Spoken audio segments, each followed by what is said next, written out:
जागतिक पर्यावरण दिनाचे औचित्य साधून आज ज्योतिबा डोंगर येथे तोरणाई कडा या ठिकाणी श्री क्षेत्र ज्योतिबा डोंगर संवर्धनासाठी वृक्षारोपण करून दख्खन केदारण्य निर्मिती आणि ज्योतिर्लिंग क्षेत्र बहुआयामी उत्कर्ष प्राधिकरण शुभारंभ शुभ हस्ते व्हीसीद्वारे महाराष्ट्र राज्याचे मुख्यमंत्री नामदार माननीय देवेंद्रजी फडणवीस व कार्यक्रमाचे अध्यक्ष केंद्रीय रस्ते वाहतूक व महामार्ग मंत्री माननीय नामदार नितीनजी गडकरी यांच्यासह मान्यवरांच्या उपस्थितीत पार पडला।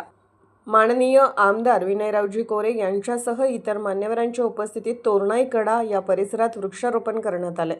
त्याप्रसंगी माननीय आमदार विनयरावजी कोरे यांनी सांगितले की श्री केदार विजय ग्रंथामध्ये उल्लेख असणाऱ्या औषधीय व भारतीय प्रजातीच्या वृक्षांचे मोठ्या प्रमाणात ज्योतिबा डोंगर परिसरात वृक्षारोपण करणार असल्याचे त्यांनी सांगितले। या ठिकाणी वृक्षारोपण करण्यासाठी वन विभाग व श्री ज्योतिर्लिंग हायस्कूल वाडी रत्नागिरी या शाळेतील विद्यार्थी व विद्यार्थिनींचे विशेष सहकार्य लाभले।